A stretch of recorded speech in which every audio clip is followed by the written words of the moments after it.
मैं प्रस्ताव करता हूं कि भारत के संविधान का संशोधन करने वाले विधेयक को पुनर्स्थापित करने की अनुमति दी जाए। महोदय, मैं प्रस्ताव करता हूं कि जम्मू कश्मीर पुनर्गठन अधिनियम 2019 का संशोधन करने वाले विधेयक को पुनर्स्थापित करने की अनुमति दी जाए।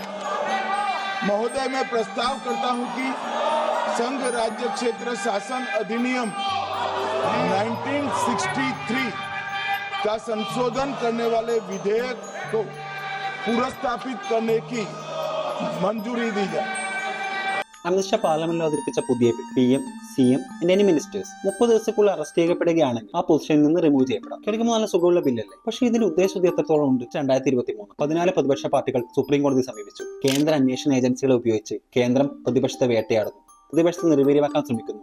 ഇതായിരുന്നു അവരുടെ പരാതി. ഇനി കണക്കുകൾ നോക്കാം. 2013-14 വെറും 209 ED കേസുകൾ ഉണ്ടായ സ്ഥാനത്ത് 2021-22 ആകുമ്പോഴത്തേക്ക് അത് 1180 ഉയർന്നു. 2014-2022 ED 121 പൊളിറ്റീഷ്യൻസിനെ ഇൻവെസ്റ്റിഗേറ്റ് ചെയ്തിട്ടുണ്ട്. അതിൽ 115 പേരും, അതായത് 95% ആൾക്കാരും പ്രതിപക്ഷത്തിൽ നിന്നുള്ളവരാണ്. UPA-ക്കാളും 2004-2014 കാലയളവിൽ ഇത് വെറും 14 പേർ മാത്രമായിരുന്നു. ഇനി CBIയുടെ കണക്കുകൾ നോക്കുമ്പോൾ സ്ഥിതി മറ്റൊന്നല്ല. ഏകദേശം 124 പൊളിറ്റിക്കൽ ലീഡേഴ്സിനെ CBI കാലയളവിൽ ഇൻവെസ്റ്റിഗേറ്റ് ചെയ്തിട്ടുണ്ട്. അതിൽ 118 പേരും, അതായത് ഓവർ 95% പ്രതിപക്ഷത്തിൽ നിന്നുള്ളവരാണ്. Central government targeting opposition parties. ചർച്ച കൂടുതൽ വിപുലമാകുന്ന അരവിന്ദ് കെജ്രിവാൾ അറസ്റ്റ് ചെയ്യപ്പെട്ടപ്പോഴാണ്. അരവിന്ദ് കെജ്രിവാൾ മാത്രമല്ല, മനീഷ് സിസോദിയ, ഹേമന്ത് സോറൻ, അവാം മാലിക്, അഭിഷേക് ബാനർജി ഇങ്ങനെ പല പ്രമുഖ നേതാക്കൾക്കെതിരെയും സെൻട്രൽ ഏജൻസീസിന്റെ ആക്ഷൻ ഉണ്ടായി. ഇരുതല മൂർച്ചയുള്ള വാള പോലെയാണ് ഈ ബില്ല്. പൊളിറ്റിക്കൽ അജണ്ടകളോടുകൂടി അല്ല എങ്കിൽ സ്വാധാരണമായതും, എന്നാൽ മറിച്ചാണെങ്കിൽ ഇന്ത്യൻ ഫെഡറൽ സംവിധാനത്തിന്റെ ആണിക്കൽ ഇളക്കാൻ പറ്റുന്നതുമായ ഒരു ഐറ്റം.